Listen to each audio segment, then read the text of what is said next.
નમસ્કાર, આપ જોઈ રહ્યા છો ન્યૂઝ 18 ગુજરાતીના તમામ મહત્વપૂર્ણ સમાચારની સાથે હું છું લુબના ખાન। સમાચારમાં સૌથી પહેલા વાત કરીશું પરેશ ગોસ્વામીની મોટી આગાહી।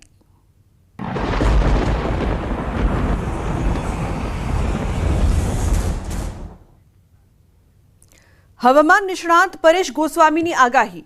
જૂન જુલાઈ મળીને 46% જેટલો વરસાદ પડ્યો છે। હાલ વરસાદની કોઈ શક્યતા નહીં। તાપમાનમાં 3 થી 4 ડિગ્રીનો વધારો થશે। આવનારા દિવસોમાં વરસાદની તીવ્રતા ઘટશે તો 19 જુલાઈ સુધી રાજ્યમાં વરસાદની શક્યતા નહીં।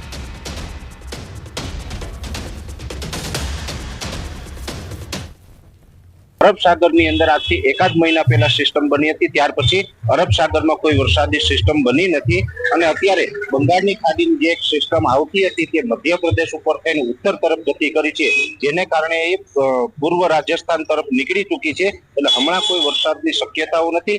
ખાસ કરીને 700 એચપીએ લેવલે અને 850 એચપીએ લેવલે ભેજ ઘટી રહ્યો છે। સિસ્ટમ કોઈ ત્યાં સક્રિય નથી અને 500 એચપીએ લેવલે જે ઘણા સમયથી ગાઢ વાદળ હતા એ ગાઢ વાદળ પણ વધારે પડતા પવનની ઝડપને કારણે વિખાઈ રહ્યા છે। એટલે હવે આપણે ધીમે ધીમે તાપમાન છે એ લગભગ 3 થી 4 ડિગ્રી સુધી ઊંચું આવશે। તો હાલ વરાપનો માહોલ ફરી ચોમાસું થશે સક્રિય। જુલાઈના છેલ્લા અઠવાડિયામાં સામાન્ય વરસાદ રહેશે। ઓગસ્ટના છેલ્લા 15 દિવસમાં વરસાદ સારો રહેશે। સપ્ટેમ્બરમાં ખૂબ જ સારો વરસાદ પડશે તો ચોમાસા દરમિયાન 98% થી 106% વરસાદ પડશે।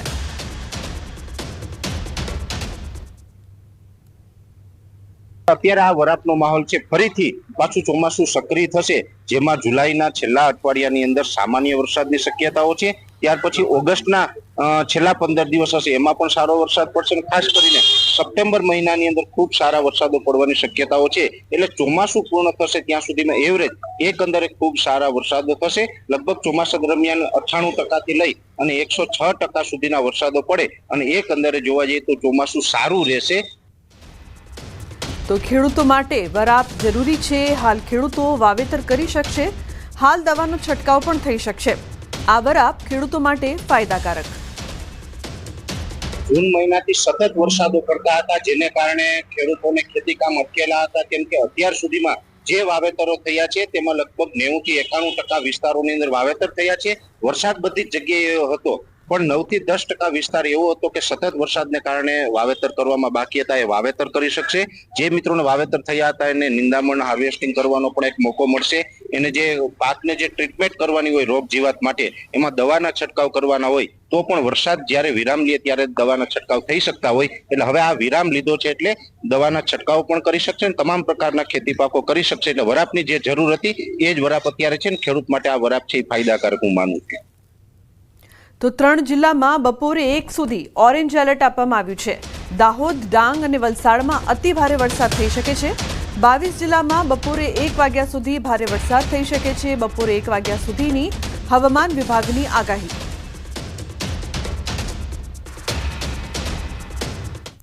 अन्य समाचार મહેસાણાથી। મહેસાણાના ઊંઝા અંડરપાસમાં પિકઅપ ડાલુ ફસાયું। અંડરપાસમાં ભરાયેલા છે વરસાદી પાણી। ઊંઝામાં રાત્રે વરસાદ થતા અંડરપાસમાં પાણી ભરાયા છે।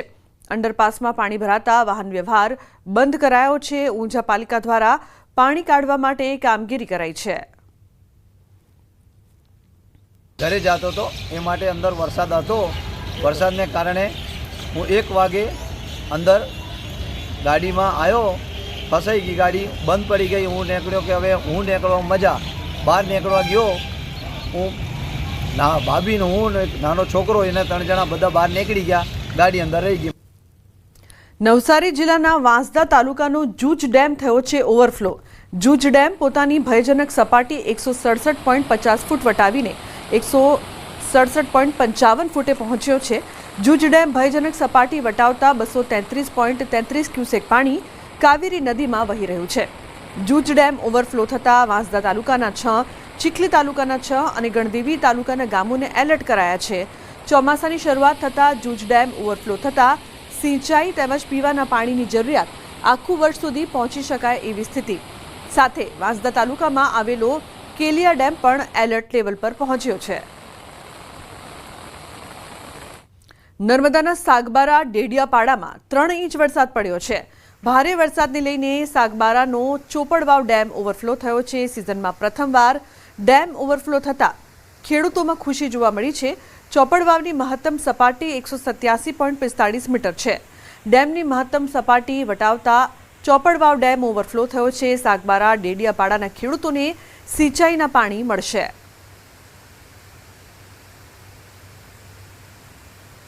ઉલ્લેખનીય છે કે ખેડૂતોને લાભ થશે। સાગબારા ડેડિયાપાડાના ધરતીપુત્રોમાં ખુશીનો માહોલ જોવા મળી રહ્યો છે। તો પાણીની સારી આવક, ભારે વરસાદ બાદ ચોપડવાવ ડેમ છે તે ઓવરફ્લો થયો છે, જેથી ધરતીપુત્રોને તેનો ફાયદો મળશે। અને મહત્વપૂર્ણ સમાચારની વાત કરીએ તો જૂનાગઢના માંગરોળ તાલુકાના આજક ગામ નજીક ચાલુ સમારકામની કામગીરી દરમિયાન પુલનો સ્લેબ તૂટ્યો। આજક ગામ નજીક આત્રોલથી કેશોદ તરફ જતા રોડ પરનો પુલનો સ્લેબ તૂટ્યો છે। આ પુલ બંધ હતો અને તેનું સમારકામ ચાલતું હતું। તે સમયે પુલનો સ્લેબ તૂટ્યો હતો। પુલનું સમારકામ શરૂ હતું તે સમયે અચાનક પુલનો સ્લેબ ધરાશાયી થયો। પુલ ઉપર ઉભેલા લોકો નદીમાં ખાબક્યા હતા, પરંતુ સદનસીબે કોઈ જાનહાનિ થઈ ન હતી। પુલ રિપેરિંગ કરતા હતા ત્યાં હિટાચી મશીન ચાલતું હતું। તે સમયે અમુક લોકો ત્યાં ઉભેલા હતા। અચાનક આ પુલનો સ્લેબ પડતા હિટાચી મશીન પણ નદીમાં ખાબક્યું। નવો પુલ બનાવવા જૂના પુલને તોડવામાં આવી રહ્યો હતો।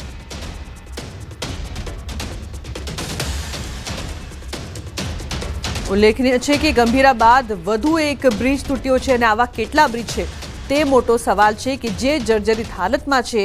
જો કોઈ મોટી દુર્ઘટના સર્જાય તો જવાબદાર કોણ? કારણ કે આ પ્રકારના અનેક જર્જરિત બ્રિજ છે કે જેને લઈને કોઈ પણ કામગીરી તંત્ર હજુ સુધી નથી કર્યું। ગંભીરા બ્રિજ દુર્ઘટના બાદ પણ હજુ સુધી તંત્ર જાગ્યું ન હોય તેવા એંધાણ જોવા મળી રહ્યા છે। તો ગંભીરા બાદ વધુ એક બ્રિજ તૂટ્યો છે। ઉલ્લેખનીય છે કે જાનહાનિના અહેવાલ નથી, પરંતુ જાનહાનિ થઈ શકે જો આ પ્રકારના જર્જરિત બ્રિજ છે તેની યોગ્ય કામગીરી ન કરવામાં આવે।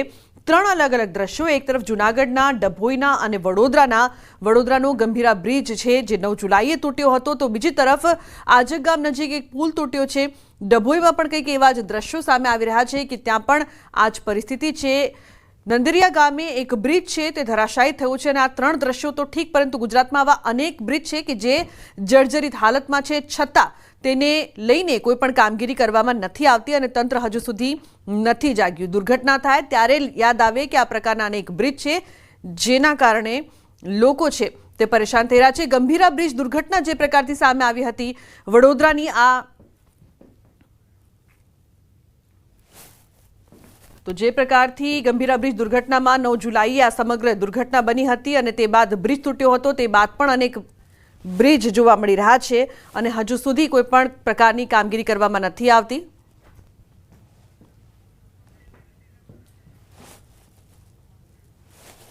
તો જૂનાગઢથી લાઈવ વધુ માહિતી લઈશું આપણે। જે પ્રકારથી વધુ એક ઘટના બની છે, બ્રિજની જે પ્રકારથી તૂટવાની જે ઘટના બની છે, હાલની શું અપડેટ છે આપની પાસે? રૂપના ચોક્કસ કે જે રીતે ગઈકાલે સાંજે જે માંગરોળનું અજાગ ગામ છે ત્યાં ઘટના બની હતી। આજક કે જે ઘટના બની હતી ને આપ જોઈ શકો છો કે આ પુલ જે તોડવામાં આવતો હતો અને ત્યારે જ લોકો અહીં ઊભા હતા અને તે સમયે હિટાચી મશીન છે તે એક ભાગ જે આપ જોઈ શકો છો સામે,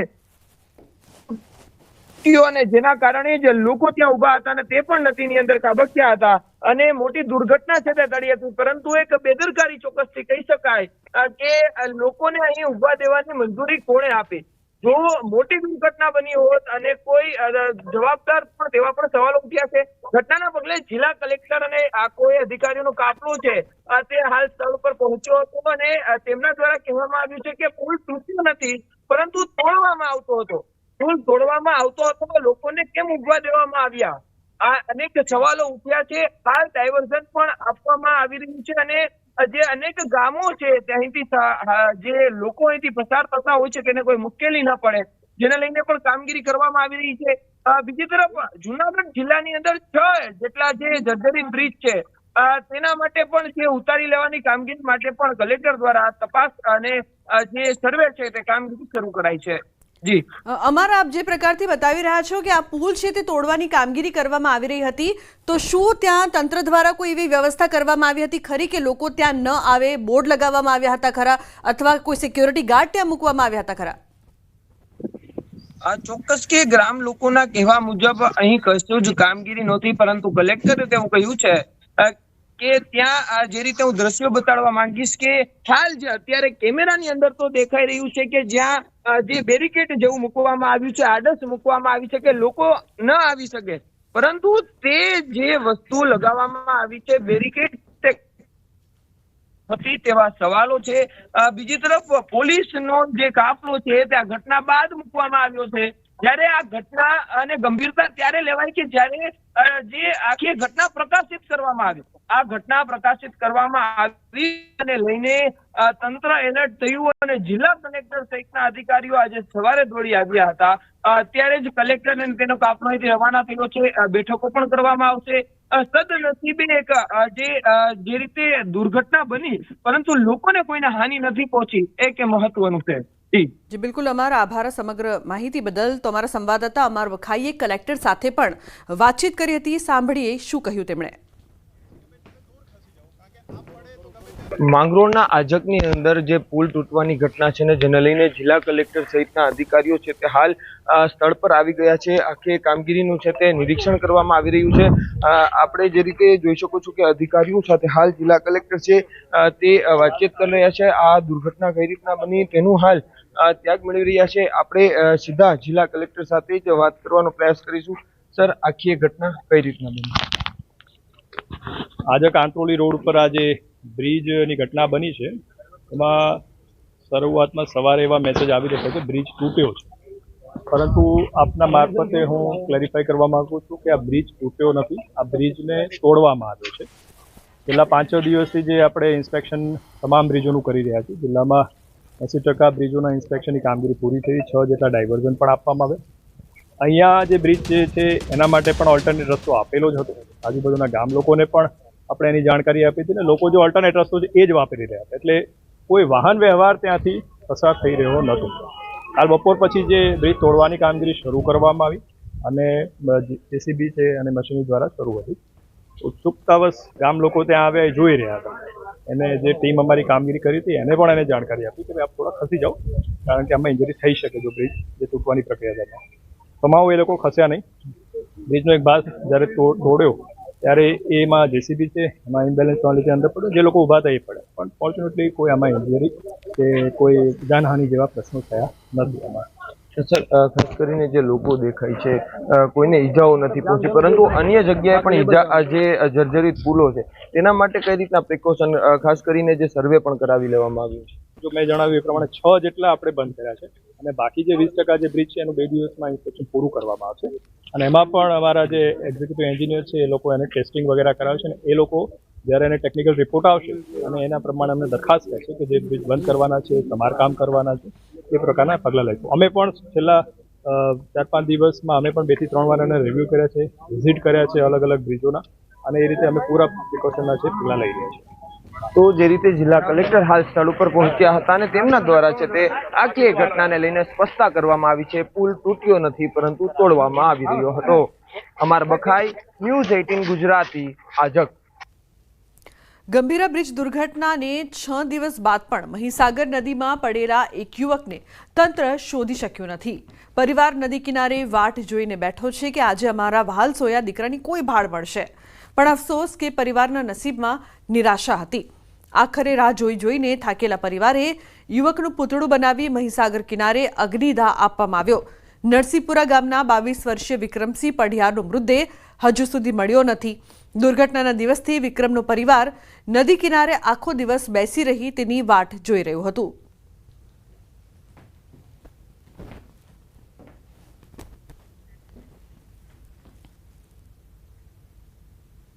તો ગંભીરા બ્રિજ દુર્ઘટનામાં ઇજાગ્રસ્ત થયેલા દિલીપ પઢિયાર નામક વ્યક્તિની તબિયત લથડી છે. શ્વાસ લેવામાં તકલીફ થતા દિલીપ પઢિયારને તાત્કાલિક આઈસીયુમાં ખસેડાયા છે. આ દુર્ઘટનામાં ઇજાગ્રસ્ત દર્દીને ઇન્ફેક્શન થયું હોવાની શક્યતા, જોકે ઇન્ફેક્શન કયા કારણથી થયું તેની તપાસ કરાઈ રહી છે. તો દર્દીની સારવાર માટે તાત્કાલિક બહારથી વાસ્ક્યુલર સર્જન બોલાવાયા છે. ગંભીરા બ્રિજ દુર્ઘટનાના એસએસજી હોસ્પિટલ ખાતે હાલમાં 3 દર્દીઓ દાખલ છે. 3 હાલમાં સ્ટેબલ છે. એક દર્દીને અમારે એસઆઈસીયુમાં રાખવું પડ્યું છે કારણ કે એને શ્વાસની તકલીફ ઊભી થયેલ હતી. તો સમાચારમાં આગળ વાત કરીશું ભાવફેરનો વિરોધ.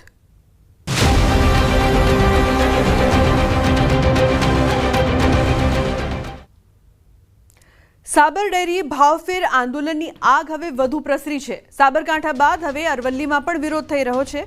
ઘર્ષણ બાદ અરવલ્લી જિલ્લાના પશુપાલકોના દેખાવો, દૂધ રસ્તા પર ઢોળીને પશુપાલકોના દેખાવો. તો બાયડ, ધનસુરા, મોડાસા સહિતના ગ્રામ્ય વિસ્તારોમાં રોષ છે. ભાવ વધારો નહીં તો દૂધ નહીંના સૂત્ર સાથે વિરોધ કરવામાં આવી રહ્યો છે. મોડાસાના હફસાબાદ ગામમાં પશુપાલકોના દેખાવ, દૂધ મંડળી આગળ સભાસદોએ એકઠા થઈને વિરોધ દર્શાવ્યો છે. ભાવફેર મામલે થયેલી હિંસા બાદ પશુપાલકો આકરા પાણીએ છે. જિલ્લાની અનેક દૂધ મંડળીઓમાં દૂધ લેવાનું બંધ કર્યું. દૂધ ઢોળી દઈ પશુપાલકો વિરોધ કરી રહ્યા છે. ભિલોડાના મલેકપુર ગામની દૂધ મંડળી આગળના રસ્તા પર દૂધ ઢોળીને વિરોધ કરવામાં આવી રહ્યો છે.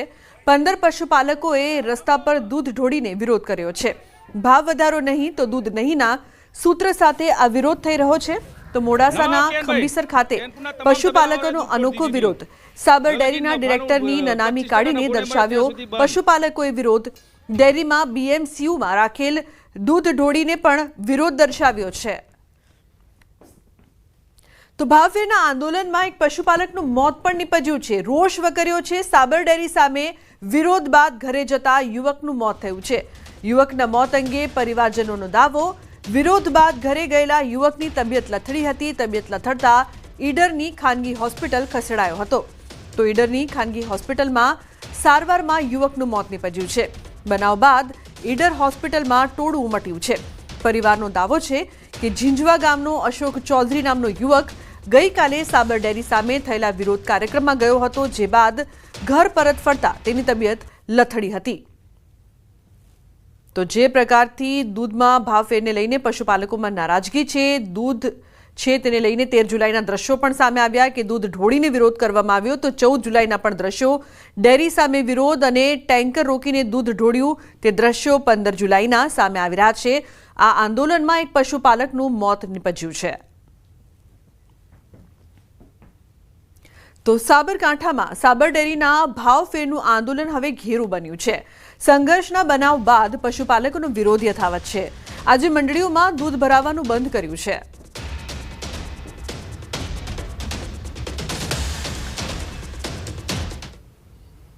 જ્યાં સુધી દૂધનો ભાવ વધારાનો ફેરફાર નહીં આવે ત્યાં સુધી અમે દૂધ બંધ રાખવાના છીએ. અને જે ગઈ સાલ કરતાં ભાવ ઓછો આપ્યો એટલે જ અમે દૂધ બંધ કરવાનું કારણ તો છે. બાકી દૂધ તો ચાલુ જ રહે. ચોક્કસ કે કાનિયોલ જે દૂધ મંડળી છે તેના ચેરમેન પર આપી સાથે આપણે એમને પાસેથી જાણ્યું, ખાસ કરીને પહેલાં કેટલું દૂધ ભાવ વધારો મળ્યો હતો, અત્યારે કેટલો ભાવ વધારો મળે છે અને બંધ કરવાનું કારણ શું હોઈ શકે? ગયા વર્ષે 20% જેવો નફો મળ્યો હતો, ભાવફેર મળ્યો હતો, અને આ વર્ષે 9.5% મળેલો છે. એ સભાસદોને બિલકુલ પોસાય એવું નથી.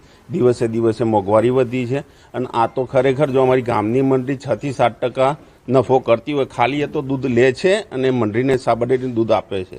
જો 6 થી 7% અમારી મંડળી નફો કરતી હોય તો સાબર ડેરીને ઓછામાં ઓછો 20 થી 25% નફો આપવો જોઈએ. તો સાબરકાંઠાના સાબર ડેરીના ભાવફેરમાં ઘર્ષણ મામલે આખરે ફરિયાદ દાખલ કરવામાં આવી છે. પોલીસ પર હુમલો કરવા અને નુકસાન પહોંચાડવાનો ગુનો દાખલ કરવામાં આવ્યો છે. 74 આગેવાનો અને પશુપાલકો સહિત 1000ના ટોળા સામે ફરિયાદ કરવામાં આવી છે.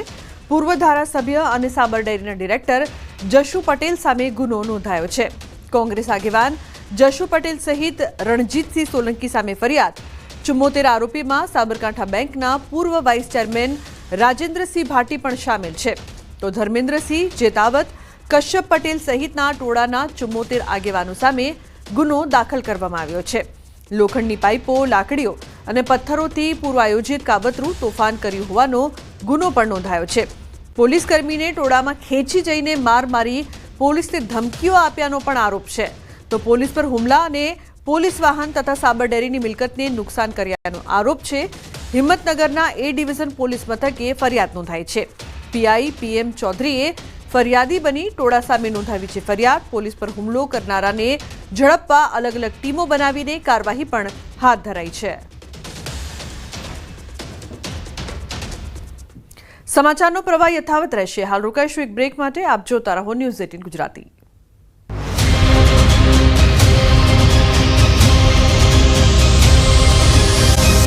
યુનિવર્સિટી એકવાર ફરી વિવાદોમાં આવી છે.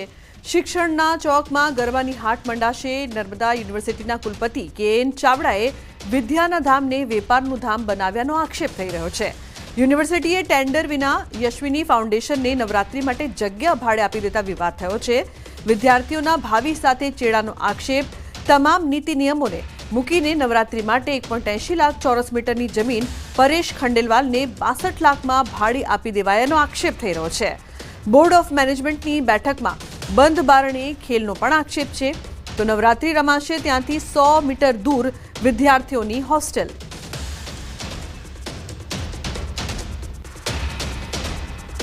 દક્ષિણ ગુજરાતની સૌથી મોટી વીર નર્મદ યુનિવર્સિટી ફરી એક વખત વિવાદમાં આવી છે. વિવાદ એ છે કે સુરતની એક સંસ્થા કે જેને ઓપરેશન સિંદૂર નામનું સર્કલ વગર પૂછે બનાવી દીધું હતું અને એ સંસ્થાને લઈને વિવાદમાં આવી છે. કારણ કે એ સંસ્થા દ્વારા આગામી દિવસમાં નવરાત્રિનું આયોજન કરવામાં આવ્યું છે. ત્યારે યુનિવર્સિટીના કુલપતિ કે.એન. ચાવડા દ્વારા વિદ્યાના મંદિરને વેપારનું ધામ બનાવી દેવામાં આવ્યું છે.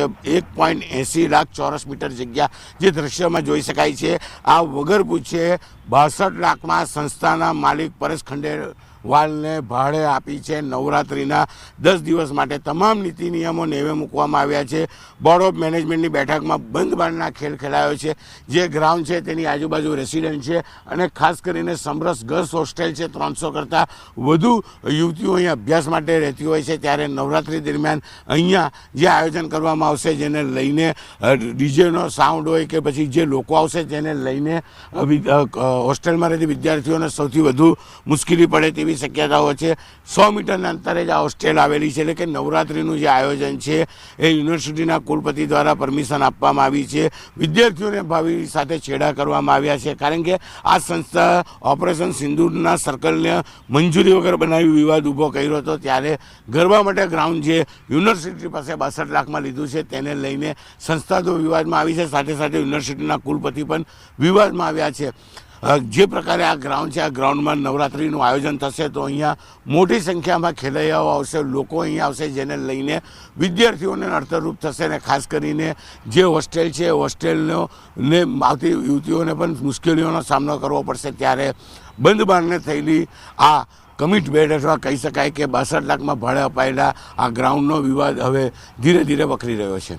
કેમેરામેન જીગર ગુગલ સાથે કીર્તેશ પટેલ, ન્યૂઝ 18 ગુજરાતી. રાજ્ય સરકારે અધ્યાપકોને રક્ષાબંધન પહેલા આપી છે મોટી ભેટ. અધ્યાપકો માટે કેરિયર એડવાન્સમેન્ટ સ્કીમને મંજૂરી આપી છે. વર્ષ 2025 પછી નિમાયેલા તમામ અધ્યાપક સહાયકોને તેનો લાભ થશે.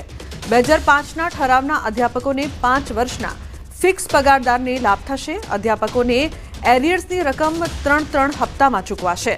100 કરોડની રકમ અધ્યાપકોને 3 મહિનાના હપ્તામાં ચૂકવાશે. મૃદુ અને મક્કમ મુખ્યમંત્રી ભૂપેન્દ્ર પટેલનો આજે જન્મદિવસ છે. આ નિમિત્તે ગાંધીનગરમાં વૃક્ષારોપણનો કાર્યક્રમ યોજાયો છે. ગાંધીનગરના સેક્ટર 24માં સરકારી અંગ્રેજી માધ્યમ સંકુલમાં ગૃહરાજ્યમંત્રી હર્ષ સંઘવીએ કાર્યક્રમમાં હાજર રહ્યા. સાથે ગાંધીનગરના મેયર મીરાબેન પટેલ, ધારાસભ્ય રીટાબેન પટેલ તેમજ ભારતીય જનતા પાર્ટીના આગેવાનો હાજર રહ્યા. સીએમના જન્મદિવસે 6300 જેટલા વૃક્ષો વાવવાનો લક્ષ્ય રખાયો છે. ગૃહરાજ્યમંત્રી હર્ષ સંઘવીએ સ્કૂલના નાના બાળકો સાથે વૃક્ષારોપણ કરાવ્યું. અમૃતસર જામનગર એક્સપ્રેસ વેના 28 કિલોમીટર સ્ટ્રેચમાં ટોલ માફ કરાયો છે. ભારતમાલા પ્રોજેક્ટ અંતર્ગતના મહત્વપૂર્ણ એવા અમૃતસર જામનગર એક્સપ્રેસ વેના 28 કિલોમીટરના સ્ટ્રેચમાં લાગતો ટોલ ટૂંકી મુદ્દત માટે આજથી માફ કરાયો છે. સાંચોર સાંતલપુર સેક્શનના પેકેજ 4માં અત્યારે રિપેરિંગની મહત્વપૂર્ણ કામગીરી ચાલુ હોવાથી NHAIએ આ નિર્ણય લીધો છે. રાજસ્થાનના સાંચોરથી ગુજરાતના પાટણ જિલ્લાના સાંતલપુર સુધી 125 કિલોમીટરનો માર્ગ એક મહત્વપૂર્ણ ઇકોનોમિક કોરિડોર છે. જામનગર, કંડલા અને મુન્દ્રા જેવા પોર્ટ્સ પરથી ઉત્તર ક્ષેત્રના રાજ્યો પ્રદેશોને વિવિધ ઉત્પાદનોની આયાત નિકાસની વૈશ્વિક સુવિધા પણ આ પ્રોજેક્ટથી આપવાનું વ્યૂહાત્મક આયોજન છે. સુરેન્દ્રનગરના વઢવાણમાં એક વિચિત્ર બનાવ સામે આવ્યો છે. નવા 80 ફૂટ રોડ પર આવેલ નવકાર સોસાયટી 1માં અચાનક ટાઇલ્સ ગરમ થવા લાગી. કોઈ કારણોસર ટાઇલ્સ ગરમ થઈ જતા લોકોમાં કુતૂહલ સર્જાયું. ગેસની અસર કે અન્ય કોઈ કારણોસર ટાઇલ્સ ગરમ થઈ હોવાની ચર્ચા થઈ રહી છે. મકાન માલિકે મનપાની ફાયરની ટીમને જાણ કરતા તપાસ હાથ ધરી હતી. આ જીઓલોજિસ્ટનો વિષય છે. એનું કારણ કે સુરેન્દ્રનગરમાં ભૂસ્ખલન અને ખનિજ વ્યાપક પ્રમાણમાં મળી આવે છે, એટલે એની સરફેસ પ્લેટમાં કાંઈ ઇફેક્ટ થઈ હોય એ જીઓલોજિસ્ટ જાણી શકશે. તપાસ કરતા અહીંયા જતા દાદીઓ એટલી બધી ગરમ છે, અંદરથી ગરમ વરાળ ને એવું પગ મુકાતો નથી છેલ્લા 12 કલાકથી, જે માટે અમે ફાયર બ્રિગેડના અને આજુબાજુના અમારી સોસાયટીના માણસોને જાણ કરેલ છે. ગુજરાત રિક્ષા ચાલક રોજગાર બચાવો આંદોલન શરૂ થયો છે. મોટર વ્હીકલ એગ્રીગેટર માર્ગદર્શિકાનો વિરોધ કરાઈ રહ્યો છે. છેલ્લા 2 વર્ષથી ઓનલાઈન એપ્લિકેશન ઓલા, ઉબેર અને રેપિડો કંપનીઓના શોષણ બાબતે રિક્ષા યુનિયનો દ્વારા વાંધા અરજી રજૂ કરી છે. મોટર વ્હીકલ એગ્રીગેટર 2025માં કંપનીઓને શોષણ કરવાની છૂટ આપવામાં આવી છે, તે બંધ કરવામાં આવે તેવી રજૂઆત કરવામાં આવી છે. 2 વર્ષથી આવેદનપત્રો, વિરોધ પ્રદર્શન, રેલી, ભૂખ હડતાલ તેમજ લેખિત અને મૌખિક રજૂઆત કરવા છતાં કોઈ નિકાલ નથી આવ્યો. જો માંગણી સ્વીકારવામાં નહીં આવે તો 1 ઓગસ્ટે તમામ રિક્ષા ચાલકો તેમની રિક્ષા કલેક્ટર ઓફિસે મૂકી દેશે તેવી પણ ચીમકી ઉચ્ચારી છે. 2 વર્ષથી રિક્ષા ચાલકો હેરાન પરેશાન છે. એમાં કેન્દ્ર સરકાર દ્વારા જે એગ્રીગેટર ઇસ્યુ કર્યો છે કે જે નિયમ, એનો અમે સખત શબ્દોમાં વિરોધ કરીએ છીએ. અમદાવાદ નહીં પણ ગુજરાત નહીં, દેશભરમાં આનો વિરોધ છે. કારણ કે એની અંદર કંપનીઓને છૂટ આપવામાં આવી છે કે જે કંઈ ભાડું થતું હોય, ધારો કે 100 રૂપિયા ભાડું થતું હોય મીટર પ્રમાણે, તો એ 150 થી 200 રૂપિયા પણ લઈ શકે, અને સામે રિક્ષા ચાલકને 100 રૂપિયા ભાડું થતું હોય તો 70-80 રૂપિયા પણ આપી શકે. તો આવી છૂટ આપવામાં ના આવે. સાથે જ જે 2 વ્હીલર છેલ્લા 2 વર્ષથી અમે કીધું કે ગેરકાયદેસર છે અને બંધ થવો જોઈએ. આરટીઓ દ્વારા એ લોકોને દંડ પણ કરવામાં આવ્યો હતો, ગાડીઓ જમા પણ લેવામાં આવી હતી, તેમ છતાં આને પરમિશન આપવામાં આવી છે. તો આનો અમે સખત શબ્દોમાં વિરોધ કરીએ છીએ. તો બુલેટિનમાં હાલ બસ આટલું જ. તમામ મહત્વપૂર્ણ સમાચાર માટે આપ જોતા રહો ન્યૂઝ 18 ગુજરાતી. નમસ્કાર.